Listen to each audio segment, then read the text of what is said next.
Welcome again, everyone.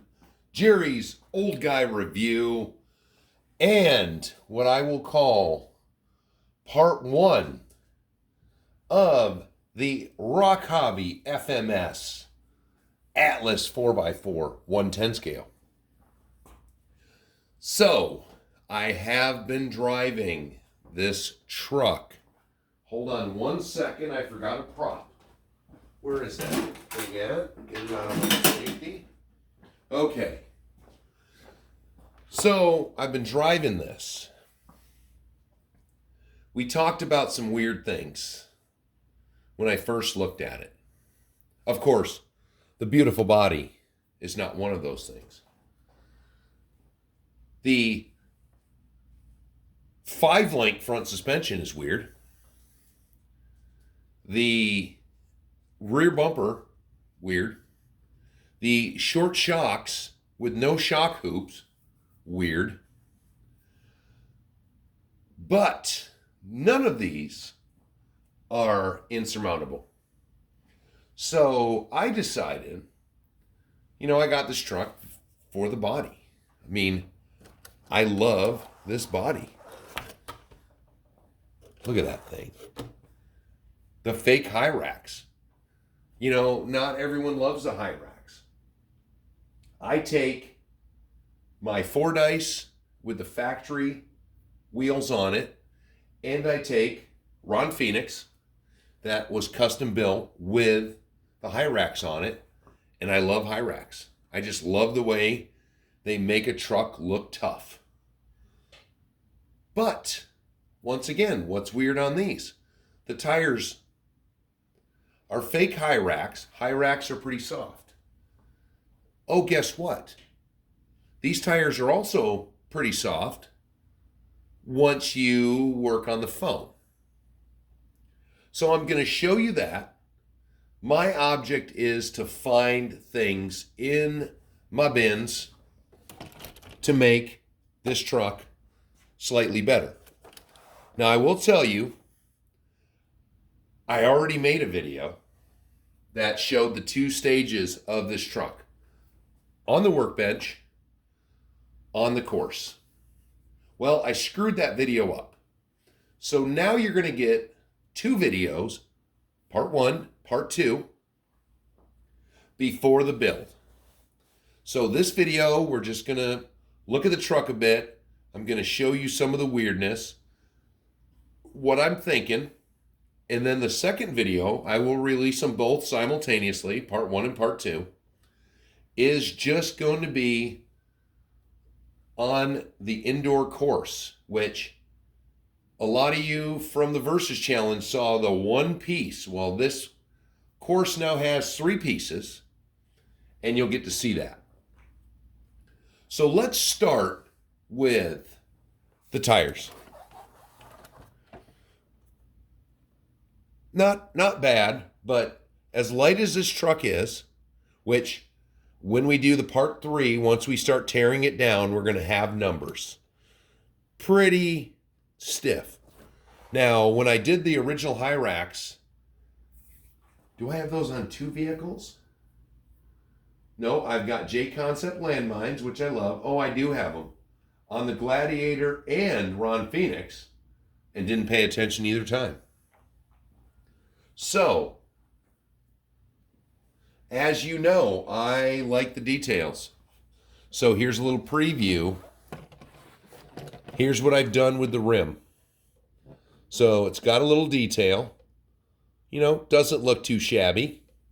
But this, I cut the foam. Look at how squinchy this is now. Squinchy. Compared to hardly squinchy. I gotta squeeze this sucker. So this wheel, cut the foams, detailed the rim, and I put weight in it. This wheel weighs 8 ounces now. Once again, didn't weigh it first, so we'll get back to numbers later. Now, the other weird thing is these lay down shocks. Now I'm going to show you. Let me see here. I got one of them off. I found some springs. Thank you, TWS CJ7. These things are just so hard. So I took them off of the back.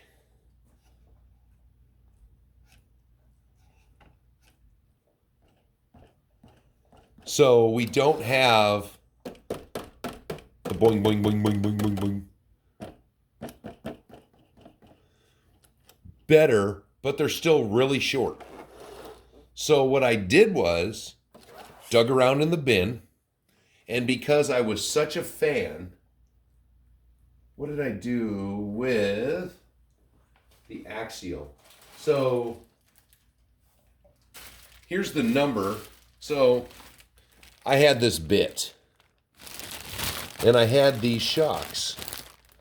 The axial, these are 61 to 90 millimeter shocks. So I had these, and these are the kind that have the fake reservoirs and everything on them. So I built them. These, I don't remember what these were going to go on. So I may have to build some sort of shock mount, because you see, here's where they mount. Nothing there. There is hardly any rear end movement. So it gets maxed out really quick, and it just leaves the truck cattywampus. With the tires as hard as they are, the front end still got the boing, boing, boing, boing, boing. So the rear end likes to move side to side. So we're going to see, I got a lot of room in here. We're going to see what we can build if we need to put a shock mount. I'm going to see, just mounting these shocks up, what they do. So the front, you've got some nice room underneath the hood.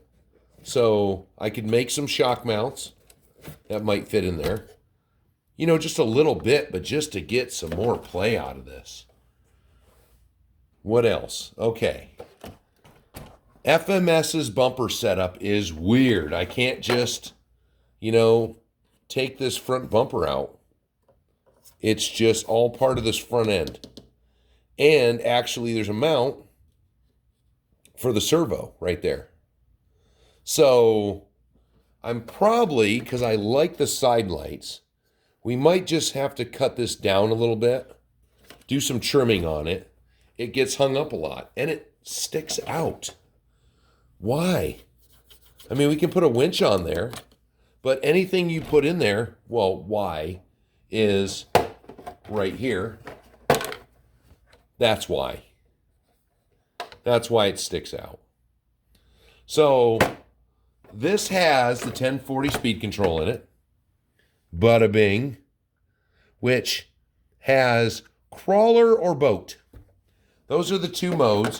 And I'm going to lie to you a little bit on the driving part of the video, because I put it on boat because when you let off the throttle too fast, it instantly just wanted to flip over.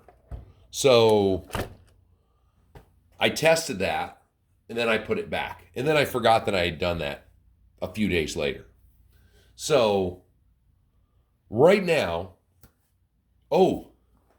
Racer's Edge, coincidentally, I don't know.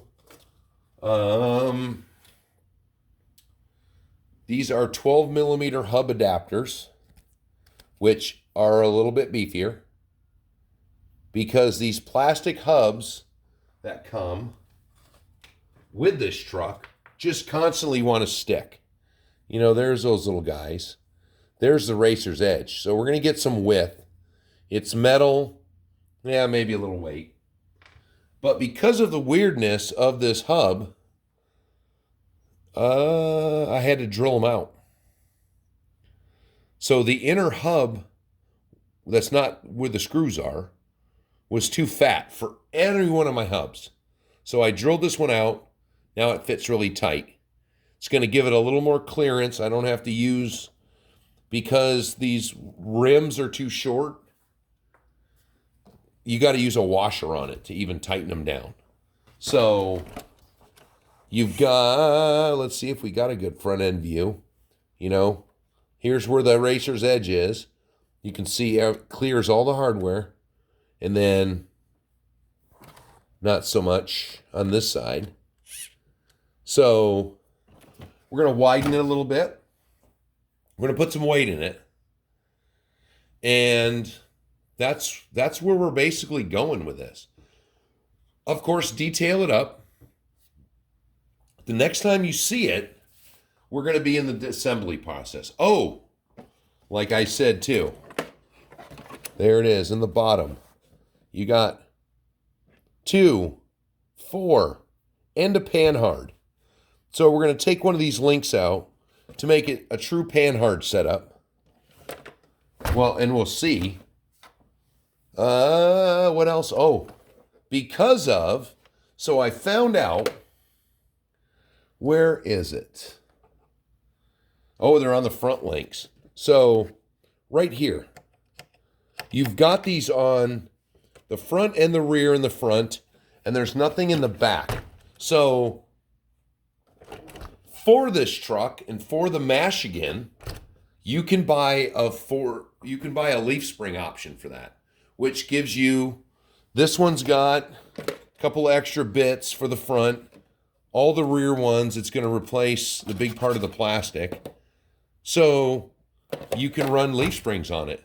Well, it rubs right here. Let's just do it. It constantly rubs on that piece. So both links have rub marks on them. So we're going to cut those off. And then I actually heard, let me look. I don't see that it's hitting, and we're going to have the suspension geometry is going to be different. But also that the pitman arm was too low. I don't know. That thing, it's hard to see it. That thing sits pretty low, and it's only got 2 screws on it. That looks weaker than an axial pitman. Well, we'll see. So there's where we sit. Let me know. I'm going to ask you again in the driving video, but let me know if any of you, what you've tackled on this. Are you driving it just the way it sits? Oh, and one more thing. Battery box is so weird. So went over and saw my buddy Jeremy, Arctic Wings RC. This is a 2S 2000 milliamps. This I thought was just too small. He's running an Atlas that he's built 3D printed tracks for. And he's been running it out in the snow, out in the cold with this battery and gets good runtime, he told me. And I'm going to tell you, let me jinx myself for the video, for the driving part.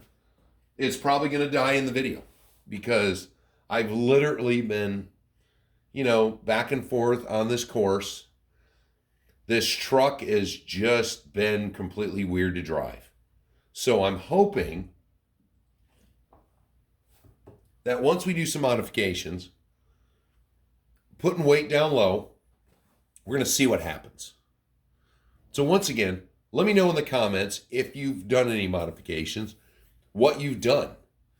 And we'll go from there, and stay tuned for part 2 where the driving is. And just remember, like and subscribe. Let me know how you feel. Let me know in the comments. I answer everyone, and I will talk to you on the next one.